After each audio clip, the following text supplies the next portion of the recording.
We'll start off by saying that if any of the Bodenhamers owe you any money, you check with them. I'm not going to pay it, all right? They always ask me if I'm related to Jim. I say, well, does he owe you money? And if they do, I don't know him. So, yeah, first thing is I tell my students every day, so if your phone goes off, I get your phone. You got your vape on you? I want your vape. Tommy, you hear that? Why'd you pick me out, boy? Huh? You need picking on. So, yeah. As Jennifer said, I've been a member of the Historical Society since 1994. I was lucky, growing up here. Now, I actually was not born in Mountain Home. And when I tell people where I'm actually born, they kind of like to say, what? I was born in Fairbanks, Alaska. Can you tell by my accent? Exactly what I was thinking. You got to be kidding, And that's, yeah, my dad, Jim, who retired from KTLO radio station, in the United States Army. And I was born at Fort Wainwright Military Hospital there, Fairbanks, Alaska in 1970. So yes, I am from Alaska, but my family has been here in Mountain Home since the early 1870s. I went to Mountain Home Public Schools, graduated there in 1989. I had some really good teachers, and that's a good thing to have. My mom is a teacher, sitting right over there. I had some of my other great teachers growing up that got me hooked on history. One of them, sitting right there, Charlie Hammond, was my science teacher in 8th grade.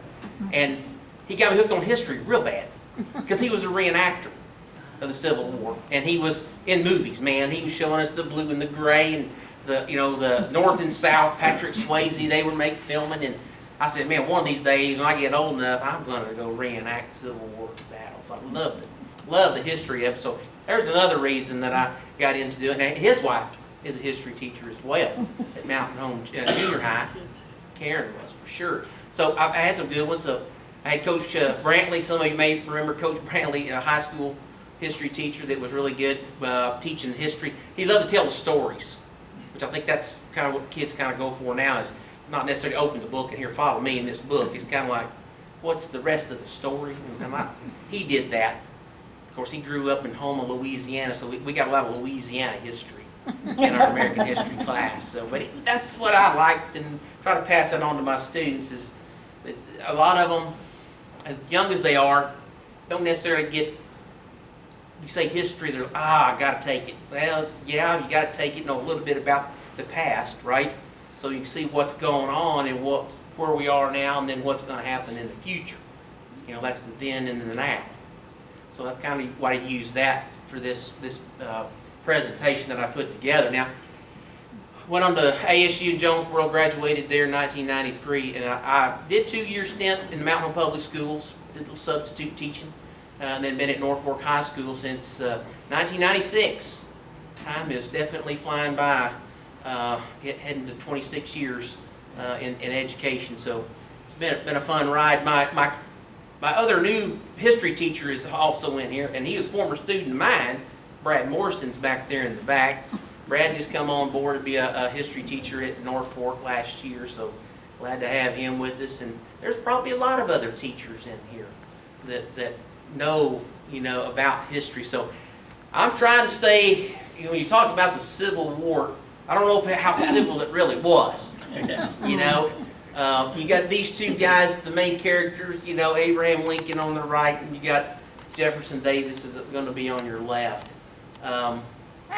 There's other names for the Civil War. You might know some of them. Anybody know other names of the Civil War? War between the states. War between the states. That tend to be the more popular use by Southerners for sure. On battlefields, you saw Arkansas regiments versus Illinois regiments. So, yeah. Mm-hmm. What else? How about the War of Northern Aggression? The War of Northern Aggression. Yes, that is definitely on the list.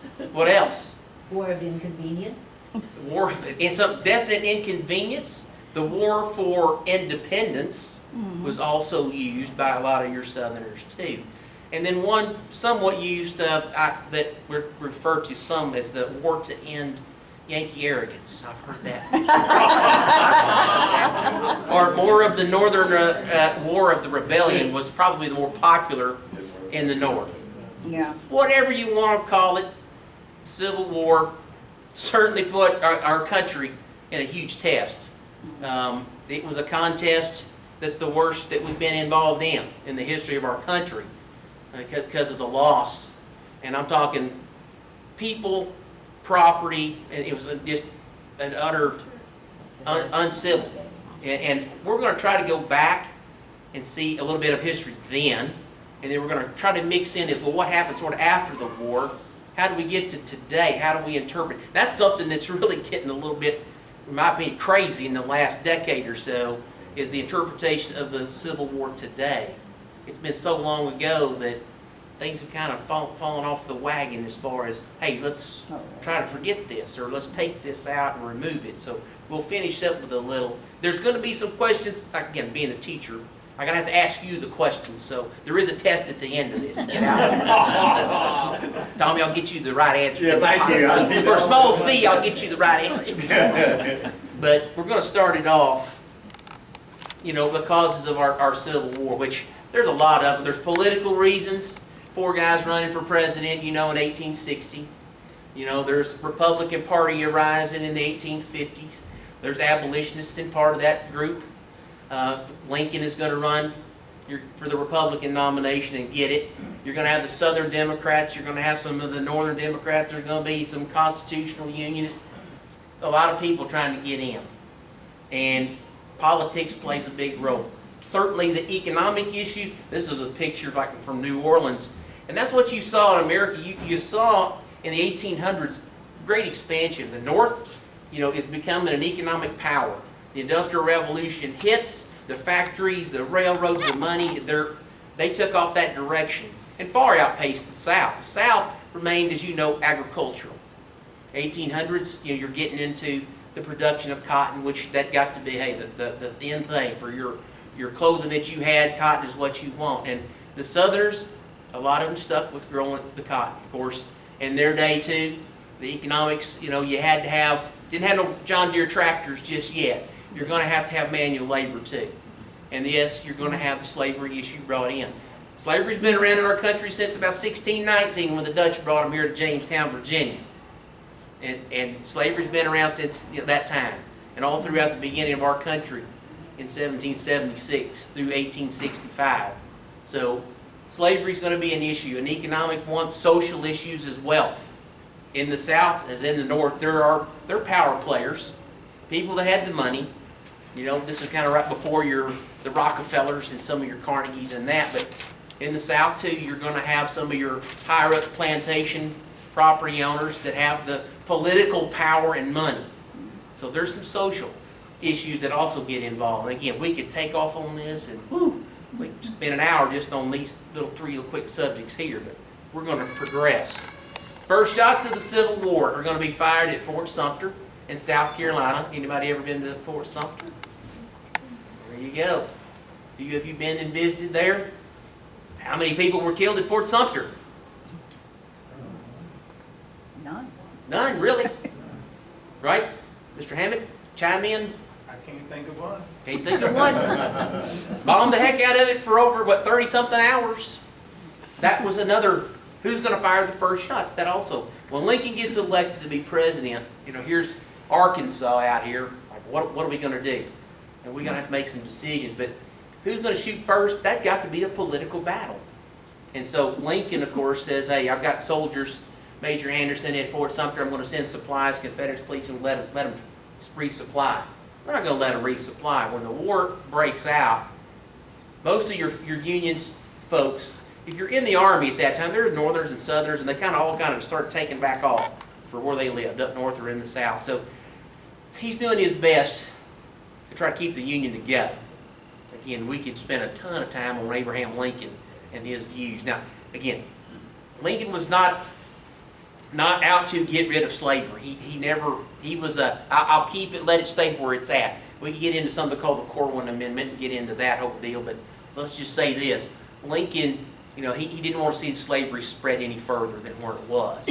He didn't say, let me president or get rid of slavery in the South. He didn't do that. wasn't going to do that. But when the southern states started to secede from the Union, he said, oh, that's illegal. You don't have the right to do that. Of course, other states said, through their states' rights, oh, yeah, we do. So they're dropping out. There were 7 states that dropped out before Fort Sumter. Arkansas was not one of them. But who's going to shoot first? And that's where Fort Sumter comes in. They're fired on, and then we're going to have to make a decision. Which, for Arkansas, what are we doing? We have a convention that meets here in '61 in March. What are you going to do? We actually voted to stay with the Union. It was a close vote, like 39-35. They were passed, try to get this resolution to condemn whatever the inaugural address, and we turned it down. It was a close vote, but Arkansas, we're still don't know what we should do. Well, Fort Sumter's fired on, and then there's a telegram that comes to our governor rector and says, hey, you need to send some soldiers for the Union Army. And of course, I don't know about you, but a lot of my ancestors, they're from Tennessee, Mississippi. It's kind of the progression of people, wasn't it? Moved west. So our governor said, well, you ain't going to go fight against your kinfolk from Alabama and Mississippi and Tennessee, are you? And they're like, well, no, not going to do that. So they reconvened the secession convention, and they met in Little Rock in May 1861. It was 69-1, right, to leave the Union. Here's my next test question. Who's the one? Who's the one guy? Baxter. Nope, not Elisha Baxter. Good guess. There was one guy that said, nope, not gonna. They tried to get him changed. Let's go into the Confederacy unanimously. Please change your vote. He wouldn't. Anybody know? The guy was from up here around Huntsville area, Madison County. Isaac Murphy. Isaac Murphy. He's in Little Rock, and he says, you don't know what's fixing to happen. You think this is going to be, hey, a little big one battle, a couple of months and come home? He said, it's going to be a bad deal. And he wouldn't change his vote. And he voted no. He said, we need to stay with the Union. He'll be rewarded for that later on. When the Union will take Arkansas, he'll be chosen to be the governor, the Union governor of Arkansas. So for his no vote, they'll remember that a couple of years later. But what do you do now? You got to get everybody ready to go and fight. I'll just tell you, you probably can guess, there wasn't nobody ready to go and fight. Not at all. I mean, it was, okay, here it is, May 1861. What do? We got to try to find volunteers, and we're going to try our best to prepare an army. A lot of young men rushed off to join the units. Of course, back here in Arkansas, where could you go? You can go over to, there's Camp Adams over here at Yellville. We got a plaque down there on Crooked Creek. That's where Camp Adams was located. Several units went there. There was Batesville. You go over to Pocahontas, Smithville. Of course, Little Rock, Fayetteville. They're scattered all over. And I'll tell you, there was a great rush to join. There was a lot of young men that thought, hey, this sounds like an adventure. I don't have to look at this farm anymore. I'm going to join it and I'm going to go. And they took off. And they turned some of them around. Said, no, sorry guys, don't need you. We got plenty. So here we go. The big battle, one battle, a couple of weeks. The thrill of adventure. These are some guys here in these pictures. These are from some of the reenactments. I've done reenacting again. As soon as I got to college, Jonesboro, in the early 90s, got hooked up with some infantry guys, and I've done the Civil War reenactments for, well, since 1993. I can tell you, it's a pretty neat thing to go and see and do. I can show you the pictures. You can read it in the book. Did you go to a reenactment? That's where that brings that book alive for you. We went to Gettysburg in 1998, and we went out there. There was when we got there, there was about 100 of us from Arkansas. There was 30,000 reenactors there, if that puts you into perspective here. This guy was some of the original battlefield on the outskirts of Gettysburg, 500 acres. It's where they had filmed some of the movie, it was called, Killer Angels was the name of the book. Ted Turner, TNT, did a movie called Gettysburg. It was filmed part of it on this battle, on this guy's farm. So we were there, and I'll tell you, man, you talk about something to see. I mean, you see 130-something cannons lined up, and you're thinking, oh man, this is going to be good. And when they all go off, woo, you can definitely hear the thunder rolling. We created a town at Gettysburg on this farm. It had 100,000 people in it for 4 days. Wow. Wow. Yeah, and we reenacted battles of Gettysburg. So that was a really cool thing to do, to see that.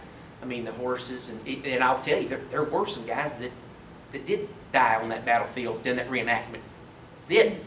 Got hurt, lots of broken bones, and one of our guys from Jonesboro fell off his horse and landed on a saber. Oh. Not a good thing to do. Would you ride a horse with 100-something cannons going on? Let me ask you that. I would never done it. We call them rodeos. You hear rodeo, you turn, you start looking, because some guys think, hey, if I train my horse, I can put that barrel right over that horse's ears and pull this trigger on this pistol. Yeah, you might have done that at your house, but let's see it here. So, as we've been reenacted, I've been all over, seeing a lot of great, battlefields. You get to see the history, you get to reenact. And that was one of the coolest things that I've ever done, was get into Civil War reenactments, and the units from the north and units from the south and recreating the battles. It's pretty neat. But that's what we've got to get done. That's where these pictures came from here, is getting an army trained and getting them ready to go into a battle. Now, in Arkansas, we're going to raise about 48 infantry regiments. There's about 1,000 men in a regiment, about 800 to 1,000 in a regiment, 20 artillery batteries, 6 cannons make up a battery.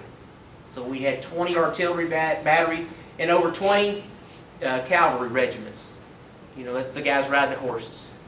So we raised about 60,000 Arkansan boys answered the call. You're drafting, they would eventually have to have a draft. And again, you're looking in the South 18 to 35, but as the thing started dragging on, you realize it went both ways. The scale went down and went up in age. You're going to find some in the South towards the end of the Civil War, some boys, 12 years old. If you look like a big enough boy, you got volunteered in places in the South. In the North, again, more people up north, they didn't have to move and go and draft as many. I've got some stats and I'll show you. But Arkansas also has Union forces here as well. Not a lot of people know that. We raised 12 infantry regiments, several colored regiments from Arkansas that were raised. 2 artillery, the first Arkansas light artillery. There's been some pictures of that I've seen in books of the first Arkansas colored artillery. And then 4 cavalry regiments, around 8,000. Now again, we could spin off this, and these are some reenactors here. I think this guy was a professor at UCA, and Steve Irwin, remember him? And he took guys around, and they're black Union soldiers, and he'd take them around the reenactments, do the 54 Massachusetts story sort of with them. And there were some that tried to avoid the war here. You had around Searcy County right down here in parts of Newton, you had some that tried to avoid it. They call them yellow rag boys. They just want to try to stay out of it. And guess what? They didn't get to stay out of it. A lot of them got the Confederate Army eventually, and the war come up here and got them. And marched them in shackles and chains, didn't he? Down there to Little Rock. Gave them 2 choices. You join the Confederate Army or hang from that tree. Which one you want? So, yeah, it was quite a deal. And that's a good number of people. 60,000 plus another 8,000. In our population, Arkansas is not that large anyway. That's about 38 to almost 40% of the male population in Arkansas served in the Civil War. Now here's your big battles, and most of you guys know most of these. The first big battle was Manassas in Virginia. Bull Run. Remember, you always got a Union name for it, and you'll have a Confederate name for it. This is the first big battle at Manassas in Virginia. There was some Arkansas soldiers there. There's some of the, 3rd Arkansas was there, and I won't say some of the 1st. I remember reading some stories about some of them guys first time they'd ever been on a train, got a train ride. What cool it was, tucking down the rail at about 15, 20 miles an hour to get out to Virginia. You'll find Arkansans from here to the Atlantic Ocean in the Civil War. Manassas battlefield is just outside of Washington, D.C. You probably know the history on Manassas. The Union's expecting a great big victory there, and everybody from Washington comes out to watch the battle like a football game, and the Union soldiers go one direction, and then they come running back through the crowd in a great retreat and a Confederate win, which surprised. That's where what I would say one of the better generals of the Civil War kind of got a nickname. Do you know who that was? Stonewall Jackson. Correct. Stonewall Jackson. Stonewall Jackson got his nickname Stonewall at First Battle of Manassas. Yeah. Yeah. There's a lot of good stories about Stonewall. I think, did you give that one too? Or is that your Harry. Harry did that one? Yeah. If you know what Stonewall Jackson is a complete another. The guy was, I mean, you know, God picked his time to take him. He actually got clipped in the hand with a bullet at the Battle of Manassas, and he had it kind of bandaged, and he was out on the battlefield on his horse with his hand raised up.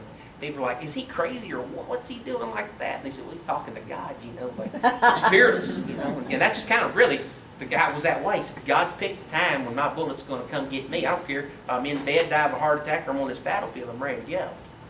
So kind of a fearless guy. But there's Stonewall Jackson. Now, what about here in Arkansas? Well, our first taste of the big battles at Wilson's Creek. Anybody been to Wilson's Creek? Yes. Where's that next to for Springfield, Missouri? Yes, it's your Oak Hills, as they call it, Battle of Oak Hills. That was our first major battle here. And it turned out to be a Confederate victory. Wow, what the heck's going on? The early battles, Union were figuring on going in and mopping up in a week or two and being home, and things aren't working out there as well. You're going to see that sort of peter out in 61 and then 62. They're finally getting their acts together. There's a lot of big battles here. Elkhorn Tavern, where's that? Bee Ridge, Arkansas. That's a national. I'll also tell you, you may not know this or not, but the new Bee Ridge, the battlefield, one of their directors is from Norfolk.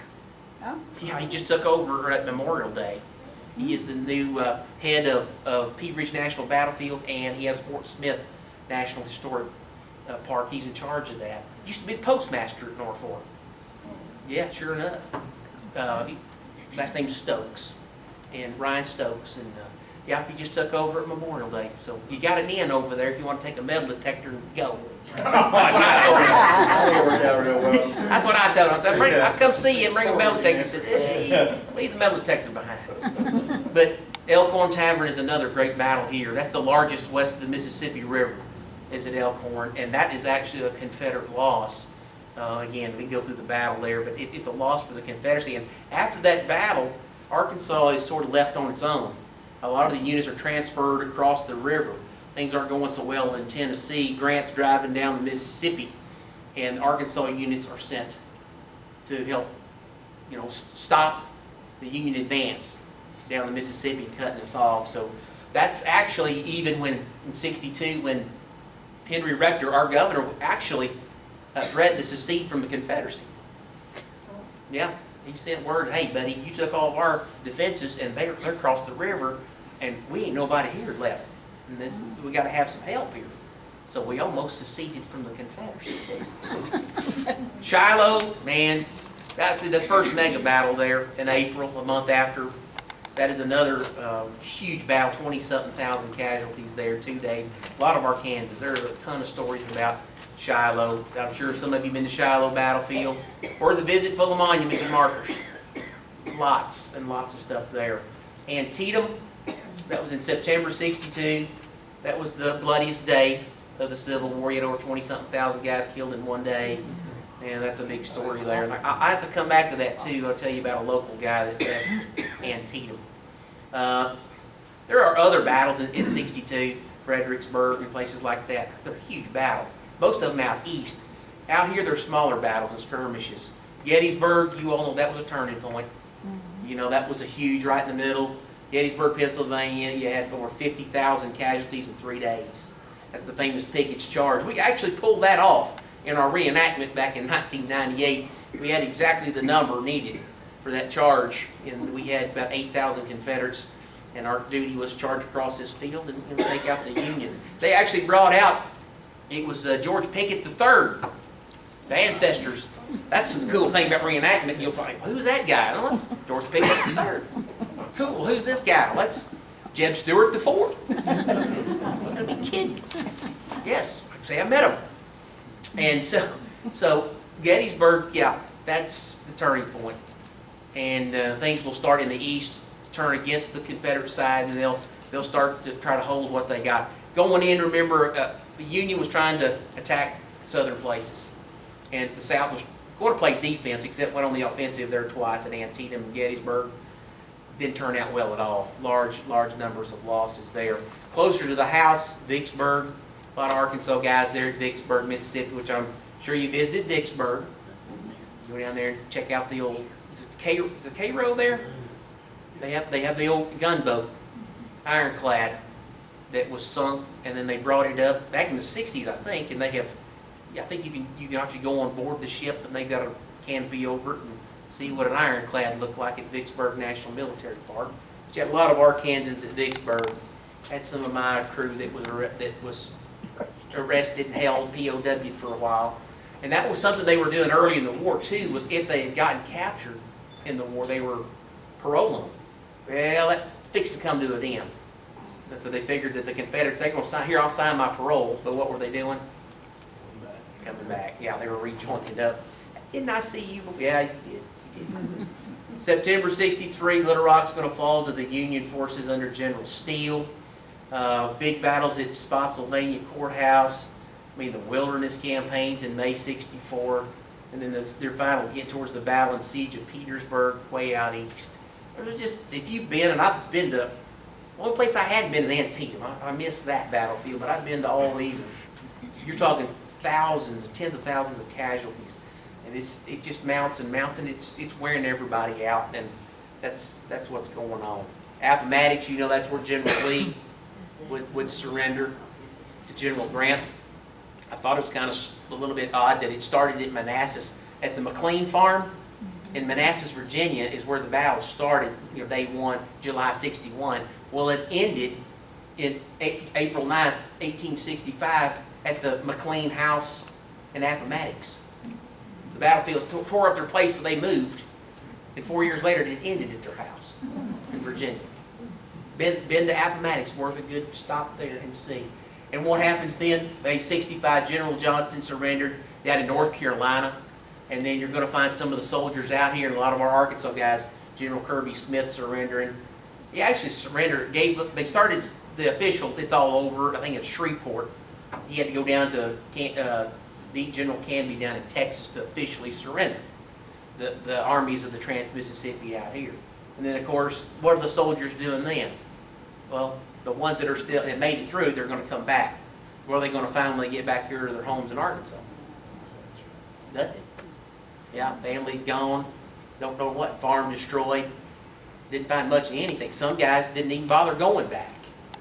They just said, oh, this is what I'm going to Texas.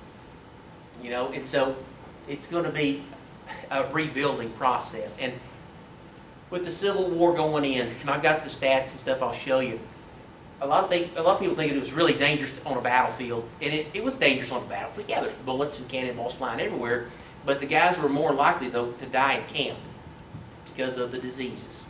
I'll show you some stats here. So all these things, horrible medicine, right? Bad medicine, battlefield wounds, and, you know, sickness, just wasn't very, very good at all. There's what we had. Union troops and casualties, you're going to have about 1,566,000 troops for the Union, about 1 million. Now, here's another part. You look at all these stats. There's the wounded and killed, wounds. There's your diseases right there. You know, wow. Hundreds of thousands, right? Now, the Union are going to have better records than the South. You know that. A lot of your Southerners, when they definitely had their records wrote down. A lot of them were stored in some of the courthouses, which when some of the North come riding through, what happens with that? The courthouse gets burned, so a lot of the records. These numbers are still fluctuating. They're still going back through and finding, hey, wait, this guy, look at the numbers. So that was some of the stats that I had found in it as well. And again, your casualties, like at Bull Run, 4,600. But they thought that was bad. Well, look at Gettysburg, 51,000, 3 days. You know, Pickett's Charge, told you about doing Pickett's Charge.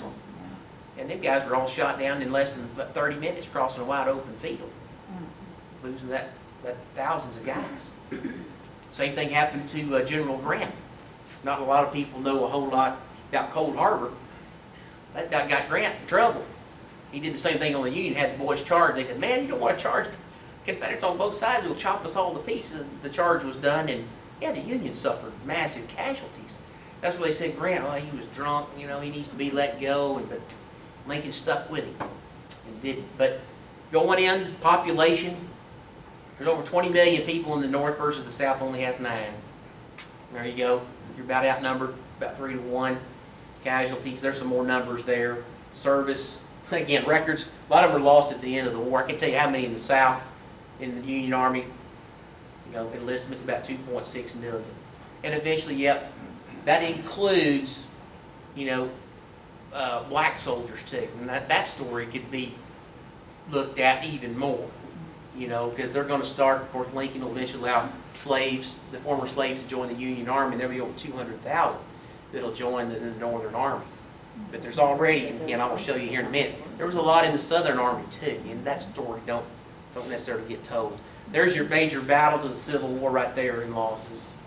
Put it together. From Vicksburg, you thought Shiloh was bad, it ended up there in the middle, 23,000, but from Gettysburg up at 51. So a lot of young boys didn't make it back at all.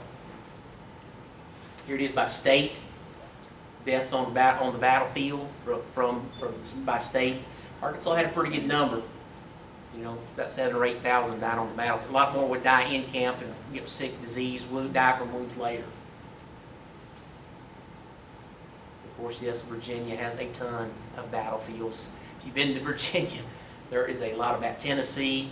I think Missouri had like the 3rd or 4th most Civil War action. Lots of actions up there. So a lot of soldiers from Alabama. How does that compare to all the wars we fought in? And you see the Civil Wars far left. 620,000, and then here's Iraq and Afghanistan revolution. There's World War I and your World War II casualties. So yes, it's bad stuff for sure. Bad stuff. Yeah. It's not too good at all. Now, try to get to the now part of this whole thing. The war will drag on for 4 years. It'll come and it'll go. You'll have people not making it back. You'll have the heroes. You'll have the stories. The stories get told and passed down, written in books. But we've let 160 years go by, so some of these stories, and maybe not necessarily true. Do you know who this guy is? Anybody know? Mr. Beecroft? Was it Livingstone? Close. He found him. Yeah. He can't pull it out. Stanley. Sir Henry Morton Stanley. Yes, found Dr. Livingston in Africa, didn't he? Did you know that he fought with the 6th Arkansas Infantry? No. Yes. He is not, Henry Morton Stanley is not his real name. His name is John Rowlands. Is his real name. Born in Britain. Didn't have a mom that really cared a whole lot about him. Spent some time with some relatives, kind of kicked around the relative's house. Spent a little time in I don't know if it's necessarily a reform school or whatever. Got a little bit and got about 15. Said, I've had enough of this. And got on board a ship and arrived in New Orleans, Louisiana in 1859. And got to be friends with Henry Hope Stanley. And thought, I'm in a new country. Welcome to the United States. I need a new name. Henry Stanley. That was his friend. Got to be good friends with the Stanleys. He was a merchant in New Orleans. And they said, hey, we got a job for you. We're going to send you upriver to Arkansas, around Arkansas City. And you're going to learn how to be a good merchant. And, of course, the war broke out. So that's how he got in with the 6th Arkansas. The guy's got a heck of a story. Fought with the 6th Arkansas at Shiloh. Gets captured at Shiloh. He's a POW. Gets him up there to, I believe it was Indianapolis, in the prisoner of war camp. And then the powers that be come around and said, would you like to serve in the Union Army? We'll let you go. And he says, sure. That happened a lot. Galvanized, didn't it? That happened. That happened a lot. A lot of guys would switch sides, and he did. Matter of fact, he switched sides again. Actually, not with the military side, the Army side, but he went to the Navy side. Yeah, that's about the only guy in probably the Civil War you can find that fought for the Confederate and Union, fought in the Army and the Navy on the Union side. But that is Sir Henry Morton Stanley. So, had a great story with him. Now, this guy right here is an Arkansas connection too, and that's William Field Rector. That's the governor's son. And if you know anything about William Rector, He's the one that's buried there in Little Rock. yeah, he's down at Mount Holly Cemetery in Little Rock, down there where David Dodd. You guys remember David O'Dodd? There's a story about the boy got executed by the Federals for being supposedly a spy, and he was about 16. Well, here's 20-year-old William Rector. He was killed at the battle at Helena. They were trying to launch an attack on Helena, Arkansas to relieve some pressure on Vicksburg. Vicksburg fell, and so did Helena. But the guy's got a heck of a story, leading a regiment. 20-year-old kid making a charge against the Union defenses there, got saber in hand, and he like outruns the regiment. He's in front. And the guys are like, man, this guy, and he actually runs up on part of the entrenchments, and he turns around, and like the rest of them are way behind him. And instead of him like freaking out, you know, he takes his old hat off and takes the old sword in hand, you know, sticks it in the hat, and he's rallying the boys. Come on, guys, and he gets shot in the arm. Of course, he dropped the saber and hat, which many people probably would have dropped to the ground, and it went to flailing. But no, he didn't. He reached down with the other hand, grabbed a hold of it, and started hollering, "Come on, guys!" You know, it's like Jesus, a man of steel up here, and he's trying to rally the boys. And of course, you know exactly what the Union do after that too. They get a couple more shots and put it in him, and he gets killed. But he inspired the guys at least to take the position. But there's tons of stories like that. He was given, a Confederate Medal of Honor. There's a lot of medals of honor given to both sides in the Civil War. Great stories. And so this young man, the governor's son, did his part. There was others like that, other great stories. And I just want to share that. Now here's another story real quick about black Confederate soldiers. There were Union black soldiers, 100, 200,000. Not very many people, they look at it like, there's blacks in the Civil War. Yeah, there's blacks that fought in the Civil War. For the North, yes, and the South. And I was like, this is Daniel Winston. He was a bodyguard for 2 Confederate generals. Yeah, General Sappington and General Joe Shelby. They always went to the Civil War reunions. He always go to Gettysburg to the reunion. They've got a little bit of a video of him. You go on YouTube and look him up. And he was meeting with the Boy Scouts. And he was telling the Boy Scouts about what happened during the war. And so he's even got his Arkansas Confederate Home here medal on. A lot of these medals are United Confederate Veteran medals, and he's wearing them. And he went, and back in those days, they had a Confederate Veteran Home for their veterans and took care of him. He dies in 1936, but that's another story. You know, you go off and the Union, what did they do with black soldiers? Segregated them, didn't he? So they had all black units with white officers. Okay? First off, they were to do the manual labor part, not necessarily in combat, but then would eventually some units get involved in combat. What about in the South? There were a lot of blacks in the South, and they were here, intermixed. They're like, what? I can't believe that. My students were always like, well, I don't see anything about Confederate black. Well, they're not going to tell you that. So who gets to write the history books, right? The winners. Yeah. They're not going to necessarily tell you that there were black Confederates. There were General Nathan Bedford Forrest, you go to Memphis. He had a group of his elite soldiers, and they were like 40 of them. And they were black soldiers. Like his squad. They needed something done. He told them, and they went, they did it. So that's a story that needs to be further told. How about Indians? There were Indians that fought for the Union. There were Indians that fought for the Confederacy as well. This is, you might know who that is? Oklahoma. Stan Wade. Yep. He sure enough. And a lot of people don't know. You know, a couple of months back, the governors in our legislature were thinking about changing the star on our flag. Both we're in Arkansas as a star for our membership in the Confederate States of America. And well, they're going to change it. Well, we're going to change it to, well, how about giving it to Native Americans? Make the star for Native Americans.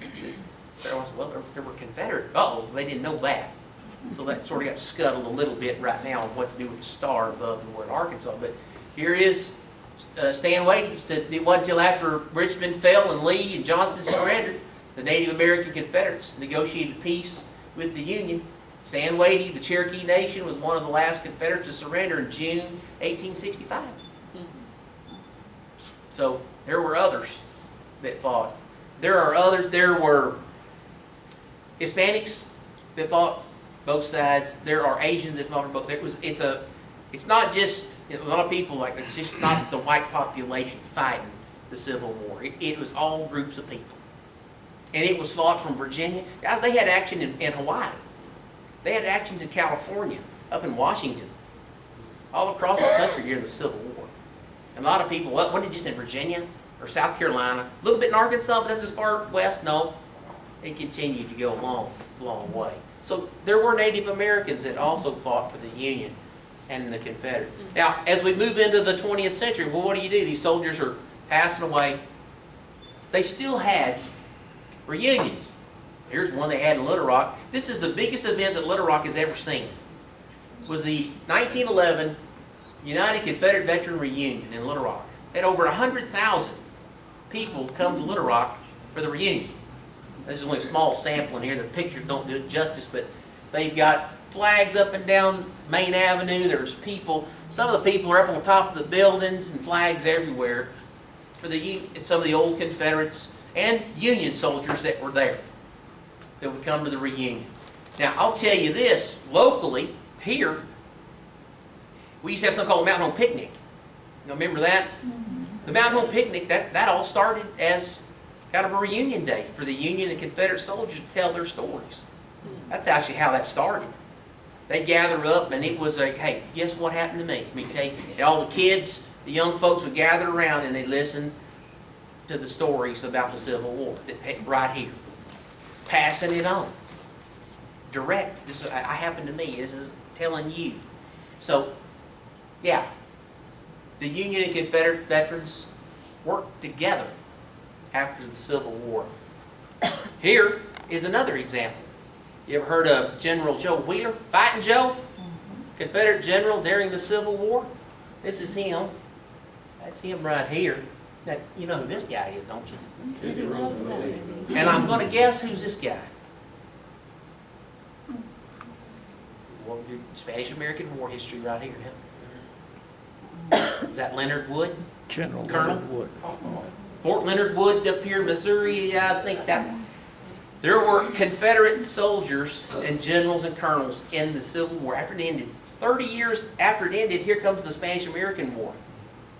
And they went and got old Joe Wheeler and much of them old Confederate guy that your country needs you. And they stepped up. They said General Longstreet, some of them gave him hell for wearing a blue uniform a little bit. But he answered. He said, yes, I'll go command U.S. troops, in Cuba. I'll help. And there were others that did the same thing. Okay? So, yes, there's a good picture there of former guys coming together. How about this guy? You ever heard of Camp Lejeune? Any Marines in here? Oh, yeah. There you go. General Lejeune, commander of 2nd Division during World War II. His father was Captain Lejeune, a Confederate soldier. This starts a series. And you could go back and look at every Civil War soldier. You could probably figure out that their dad or probably grandpa had fought in the War of 1812 or Revolutionary War. It's tradition. And just because the war happened, the tradition continues. Both sides sending their young men off in great military history.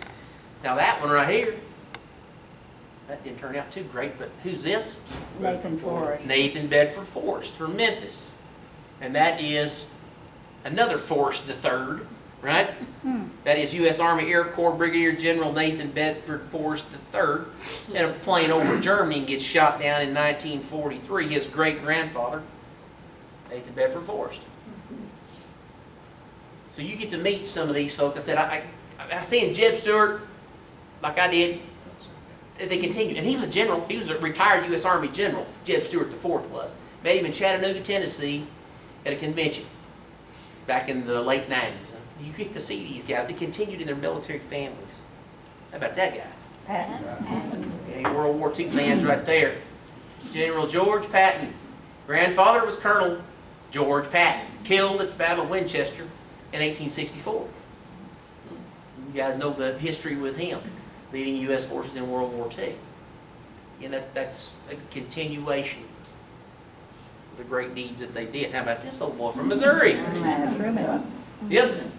Harry S. Truman. He was a member of the Sons of Confederate Veterans. His ancestor was William Young, a trooper from Upton Hayes Company and Missouri Partisan Rangers. But again, he has some Confederate ancestors too.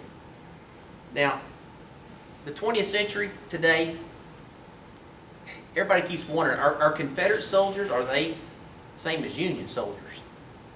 And that's the great debate that's happening now. So we get to look at it from 2019, looking at something that happened in the 1860s. Politics is getting involved in this all the time, as you know. Taking down markers and monuments and stuff like that. So they're all like, well, Confederates, you know, the Southern guys were all a bunch of traitors, right? And they were pro-slavery, which Isn't true. 90% of them didn't own slaves at all. But yeah, it can get pretty dicey, you know, with some people. And I'll just say this, these are some of the congressional things that were passed, 1901, 1906, 29, 1958. These were certain acts that Congress passed to get, like some of these were setting up pensions, Civil War pensions for their widows after the war. And some of these actually, today you can get markers for graves, Union or Confederate graves, through the U.S. government. So this is just some of the equivalent. It says they're equivalent to Union veterans in the 20th century. But we're seeing some of this stuff happen too. The United States Army, Carlisle Barracks, the War College. Of course, you got Stonewall Jackson, great statue looking. And then here's General Lee. They're deciding whether they're going to remove Take it. it down, yeah. Should they remove it? No. Well, here's New Orleans, Louisiana. Here is, you know, Charlottesville, Virginia.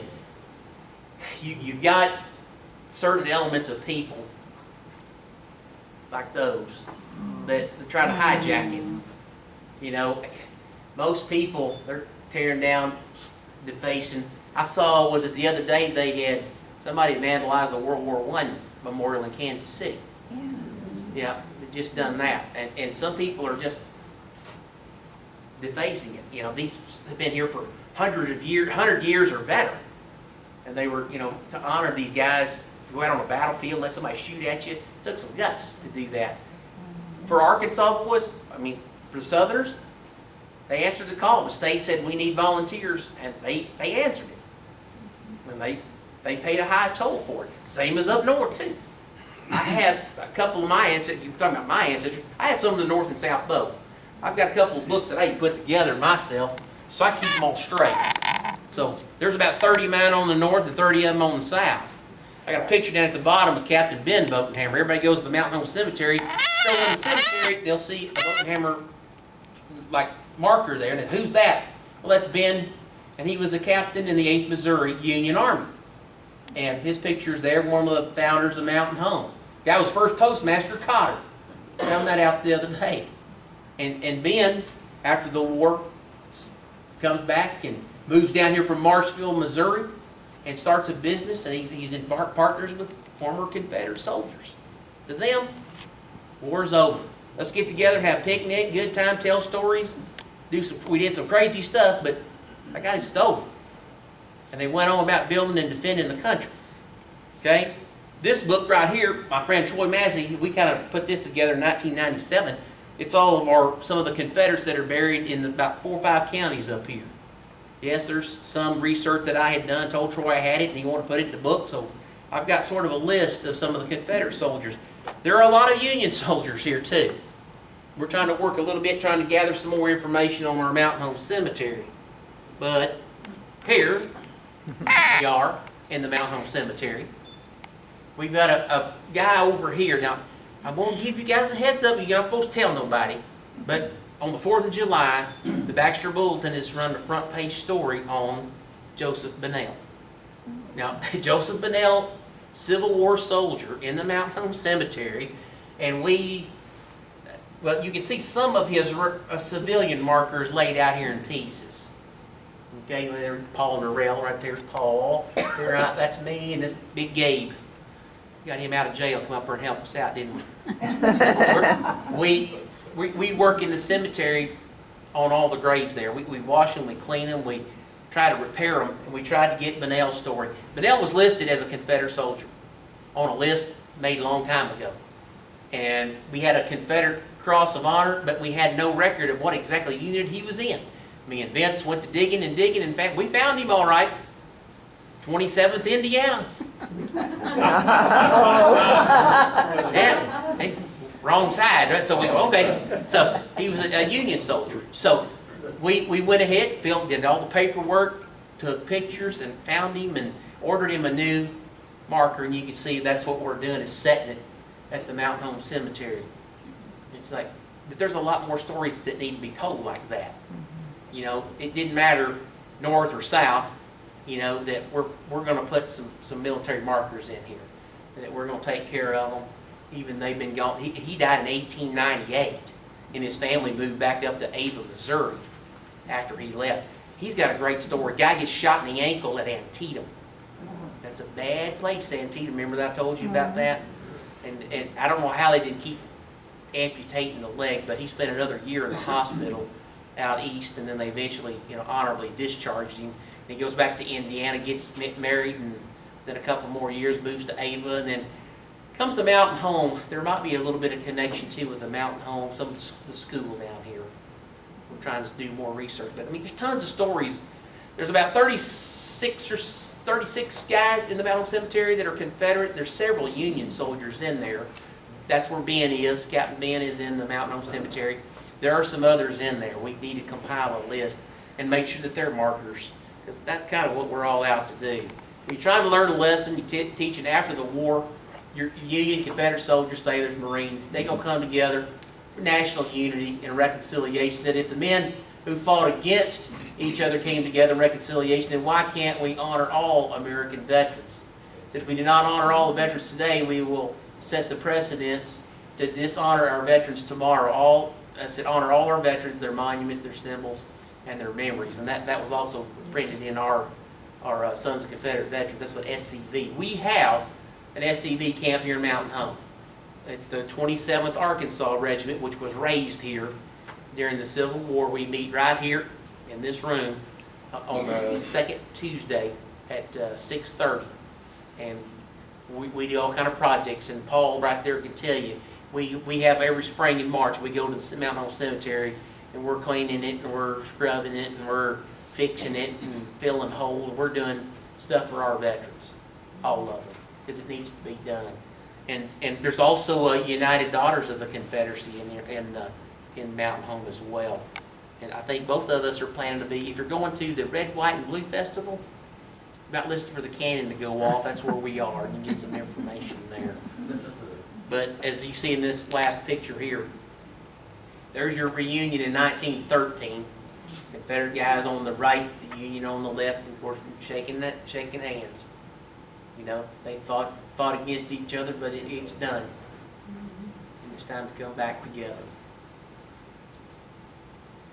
So, is there any way? I know that we could splinter off in so many different ways, but that's kind of a basic of what I got. The Civil War was not too kind in our neck of the woods, for sure. Tommy? Where is Camp Adams in Yellville? Camp Adams, you go across Highway 14 bridge, across Crooked Creek, look right there on your left. It's the park. They got a park right there. There's a marker, a Civil War marker. For the sesquicentennial, we put a marker there back in, how long ago was it, 2011, 2012. We put another marker up here on our courthouse square. We put for our little skirmish at Mountain Home. There wasn't any big battles around Mountain Home. Most of them are right up, shoot at, and right off. Kind of things that went on around here. Yeah. What area of the state were the Union forces? Were there a general area they were from in Arkansas? A lot of them from Northwest, up around these parts. Really? Yep. A lot of them from Northwest. Again, you depending on where you're at, you know, there was heavier Southern sympathies in the East and South. Again, you'll find some of your more hardened Confederate soldiers from those regions, more slaves in that region, a little bit. So you'll find in the East and South more Confederate soldiers. The Union were up in our neck of the woods. So, how many of you had a ancestor that fought in the Civil War? Raise your hand. See? There you go. You can come here to the library and do some research. I'll guarantee that Vince, he's a great knowledge. Of course, now you can jump onto Fold 3. That's where some of our information comes from, the National Park Service. There are tons of people. Charlie Hammond over there can do some research, I know, and find out. It said the other day that I was reading that there's 80 million people that are descendants from Confederate veterans, which obviously leads you to at least 3 times that are descendants of Union veterans in this country. 80 million people descended of Confederate, and at least 200 million Union veterans. So, is any other questions or yes? Do you know if there's a list of any Arkansas Confederates that were at Andersonville?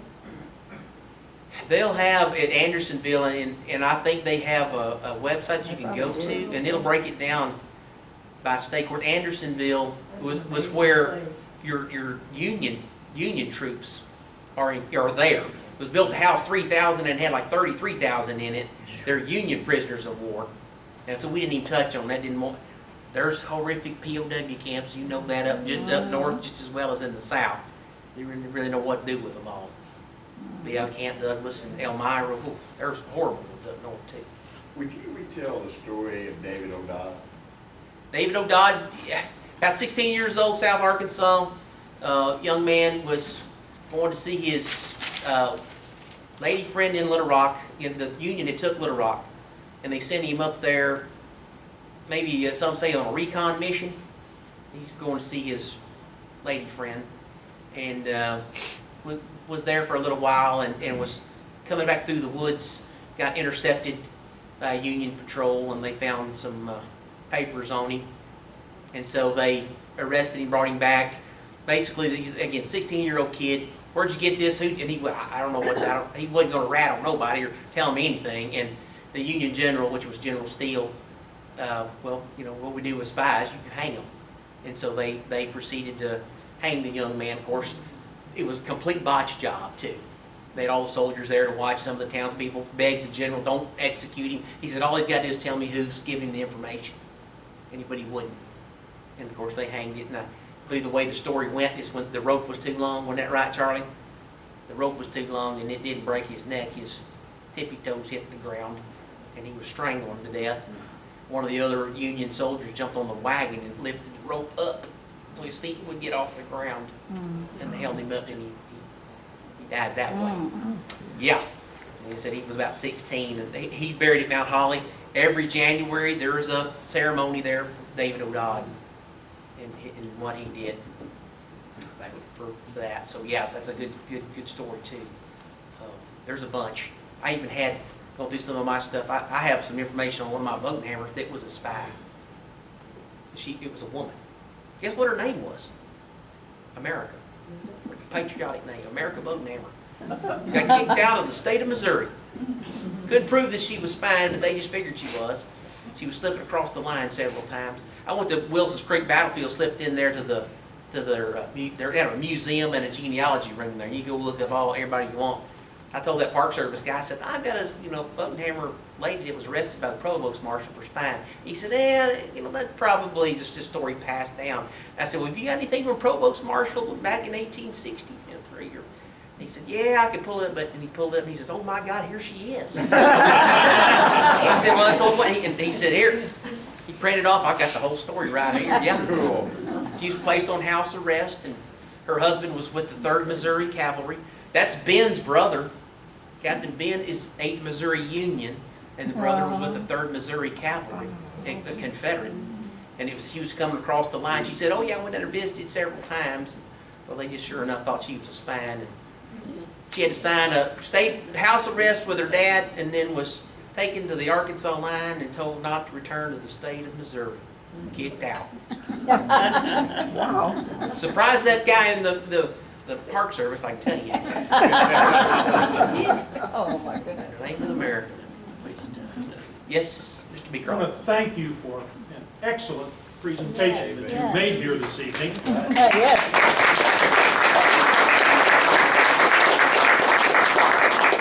And I want to put in a plug. I sponsor a Civil War roundtable here in the library. that meets on the last Friday of each month at 1 o'clock. Last Friday of each month. We're presently fighting down on the Cumberland River down in Tennessee. It was our present study. But thank you again.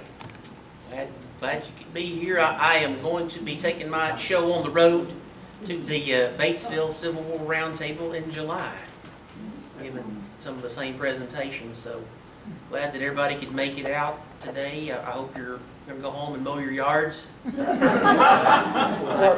is like grow like probably a foot today. But yeah, there's a lot of different programs in November.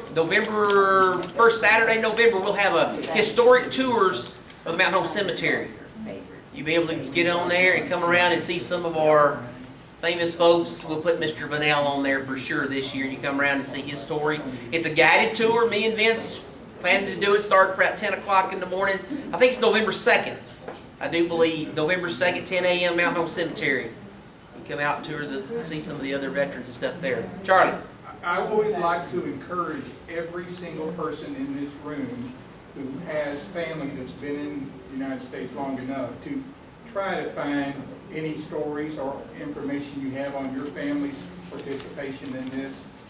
One of the things I was able to discover about one of my great-great-grandpas, he had filed for a pension in 1907, and they were required to get a medical exam. And the doctor had written down that he had suffered 2 wounds. And one of them had been shot through the right hip and exited through the left. That did not get him out of the Army. The other one was a minor wound. He had been shot across the top of the scalp. And I don't know how long I had that, read that and had it sitting in my drawer somewhere. And eventually it sort of dawned on me. If that bullet had been a half-inch lower, I wouldn't have been sitting there looking at that thing. That's right. Yeah.